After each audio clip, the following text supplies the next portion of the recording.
आप कर्म करते हैं, फिर भी आप दुखी क्यों हैं? क्या आपका कर्म कर्म है या फिर दुष्कर्म है?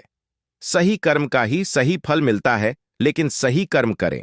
कैसे सही कर्म होता क्या है? दोस्तों, आज मैं आपको एक कहानी सुनाने जा रहा हूं। इस कहानी के माध्यम से आज आप यह समझ जाएंगे कि कर्म क्या होता है, क्योंकि हर एक इंसान का कर्म ही उसके सुख और दुख का भागी होता है। सही कर्म उसके सुख का भागी होता है और गलत कर्म उसके दुख का भागी होता है। एक राजा था। वे अपने मंत्री के साथ देश का भ्रमण करने निकला था। भ्रमण करते करते राजा और मंत्री एक बाजार में पहुंच गए। उस बाजार में राजा का ध्यान एक दुकानदार के ऊपर गया। उस दुकानदार को देखते ही राजा के मन में ना जाने क्यों यह विचार आया कि मैं इस दुकानदार को कल फांसी की सजा दे। ये बात राजा ने अपने मंत्री को बताया। मंत्री कुछ बोले उससे पहले राजा उस दुकानदार की दुकान के सामने से आगे निकल चुके थे और दूसरी बात करने लगे। मंत्री बहुत ही चिंतित हो गया। ये बात समझ नहीं पा रहा था कि दुकानदार की गलती किया है। दुकानदार से बिना कुछ बात किए, बिना कुछ सोचे समझे महाराज ऐसा फैसला लेने के बारे में क्यों सोच रहे हैं? राजा और मंत्री भ्रमण करने के बाद राज दरबार वापस चले गए। मंत्री को रात भर नींद नहीं आई। सुबह जगने के बाद मंत्री एक साधारण प्रजा का रूप बनाकर उस दुकानदार के पास गया और उस दुकानदार से पूछा, तुम क्या बेचते हो? दुकानदार ने जवाब दिया, मैं चंदन की बेचता हूं। फिर मंत्री आसपास के लोगों से दुकानदार के बारे में पूछना शुरू किया। सबने जवाब दिया कि दुकानदार किसी से बोलता नहीं है, हमेशा दुखी रहता है। मंत्री को बात समझ में आ गई। मंत्री फिर वापस दुकानदार के पास गया और उस दुकानदार से पूछा, तुम दुखी क्यों रहते हो? दुकानदार ने बताया, मैं दुखी इसलिए रहता हूं क्योंकि मेरे दुकान पर लोग आते हैं, चंदन की लकड़ियां सुंघते हैं और बोलते हैं बहुत ही सुंदर है, बहुत ही अच्छी महक है, लेकिन कोई खरीदता नहीं है, इसीलिए मैं बहुत दुखी रहता हूं। मंत्री दुकानदार की बात सुनकर खुद भी भाव विभोर हो गया। कोई भी दुकानदार दुखी क्यों ना हो अगर उसके दुकान का कोई भी सामान ना जाए, जबकि सामान में कोई कमी ना हो। मंत्री सोचने लगा कि यह दुकानदार अपने दुखों के वजह से इतना दुखी रहता है, परंतु राजा इस दुकानदार को फांसी पर क्यों लटकाना चाहते हैं? अर्थात राजा के मन में आए हुए विचार का उत्तर अभी तक मंत्री को नहीं मिला था। मंत्री ने फिर दुकानदार से पूछा, भाई तुम क्या करोगे अगर तुम्हारे दुकान की सारी चंदन की लकड़ियां ऐसे ही रखी की रखी रह जाएगी? दुकानदार ने गुस्से के भाव में बोला, हां, मैं जानता हूं मेरी चंदन की ऐसे ही रखी रह जाएंगे, कोई नहीं खरीदेगा।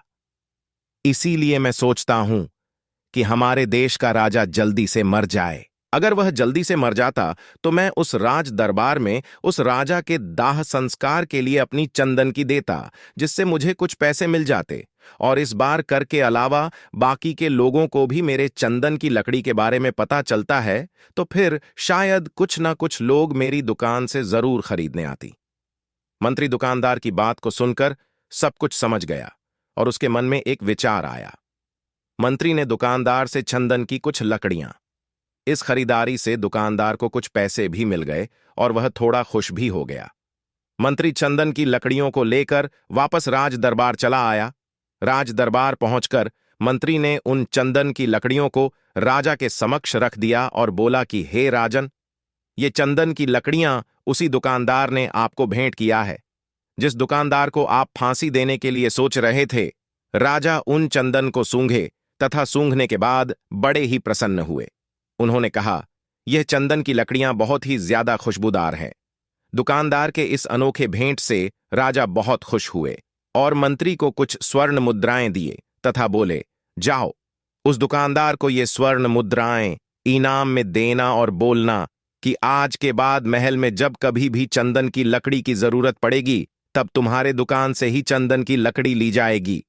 मंत्री जी मुस्कुराने लगे तथा ये सोचने लगे कि अब तो राजा के मन में उस दुकानदार को फांसी देने का विचार आ ही नहीं सकता, क्योंकि अब तो हमेशा राज दरबार के लिए चंदन की लकड़ियों का इंतजाम की जिम्मेदारी उस दुकानदार को जो मिल गई है।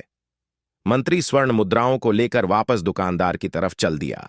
इधर राजा इस विचार में पड़ गए कि वह दुकानदार तो बड़ा ही अच्छा इंसान है, जिस वक्त मैं उसके बारे में ये सोच रहा था कि मैं इसको कल फांसी दे दूंगा, तब शायद उसके मन में उस समय यह विचार चल रहा था कि राजन पहली बार मेरे दुकान के सामने आए हैं, क्यों ना मैं उनको अपनी सुंदर और खुशबूदार लकड़ियों को भेंट करूं। और आज उसने मुझे भेंट भी क्या, बेवजह ही मैं उसको फांसी देने के बारे में सोच रहा था। इधर मंत्री दुकानदार के पास पहुंच गया। मंत्री ने राजा के द्वारा दी गई स्वर्ण मुद्राओं को दुकानदार को देते हुए कहा कि जिन चंदन की लकड़ी को कल मैं खरीद कर लेकर गया था, उन चंदन की लकड़ियों को राजा ने बहुत पसंद किया और इनाम के तौर पर तुमको यह कुछ स्वर्ण मुद्राएं दिए हैं। दुकानदार बहुत ही खुश होने लगा। साथ ही साथ मंत्री ने उस दुकानदार को यह भी बताया कि अब आज के बाद राज दरबार में जब कभी भी चंदन की लकड़ियों की जरूरत पड़ेगी तो सारी चंदन की लकड़ियां तुम्हारी दुकान से ली जाएगी। दुकानदार मंत्री की बात सुनकर बहुत ही खुश हो गया। मंत्री ने दुकानदार से पूछा, क्यों भाई, तुम तो राजा के बारे में इतना बुरा भला सोचते थे, लेकिन राजा देखो तुम्हारी कितना चिंता करते हैं। राजा कितने अच्छे हैं। राजा अपनी प्रजा के बारे में कभी भी गलत नहीं सोचते हैं। दुकानदार मंत्री की बात से सहमत हो गया और बहुत दुखी हुआ। दुकानदार मंत्री से बोला, मैं कितना गलत सोचता था राजा के बारे में। राजा तो बड़े ही अच्छे हैं, बड़े ही भले राजा। हे भगवान करे कि राजा ताकि बहुत ही लंबी आयु हो। यह बात सुनकर मंत्री भी बहुत खुश हुआ। फिर मंत्री वहां से वापस राज दरबार को चला गया और यहीं पर भगवान शिव ने इस कहानी को समाप्त कर दिए। फिर अपने शिष्यों से उन्होंने पूछा कि अब बताओ कि कर्म किया है। किसी शिष्य ने कहा, कर्म बोले हुए शब्द है। किसी शिष्य ने कहा, कर वाणी है। तो किसी ने कहा, कर्म सोच है। तो किसी ने कहा, कर्म भावना है, वगैरह वगैरह। अपने सारे शिष्यों का जवाब सुनने के बाद भगवान शिव ने बताया कि कर्म हर एक इंसान की खुद के विचार होते हैं। हमारे विचार जैसे रहेंगे हम वैसे ही कर्म करेंगे, और उन्हीं विचारों के द्वारा किए हुए कर्म हमारे सुख और दुख के लिए उत्तरदायी होंगे। अर्थात हमारे विचार अगर गलत है तो हमारे द्वारा किया हुआ कर्म भी गलत होगा तथा इसका परिणाम भी गलत निकलेगा। परिणाम स्वरूप हम दुखी रहेंगे। अगर हमारे विचार सही रहेंगे तो हम सही कर्म करेंगे। सही कर्म करेंगे तो फिर सही फल मिलेगा, जिससे हम सुखी रहेंगे। तथा इसी जगह पर अगर हमारे विचार गलत रहेंगे तो हमारे द्वारा लिया गया फैसला भी गलत होगा और क्या गया कर्म भी गलत होगा, जिसे दुष्कर्म कहा जाता है, और उन्हें दुष्कर्म के वजह से परिणाम भी गलत मिलेगा। जब दुष्परिणाम मिलेगा तब हम दुखी रहेंगे। कर्म का मंत्र सही कर्म सुख देगा, दुष्कर्म दुख देगा। धन्यवाद। हर हर महादेव।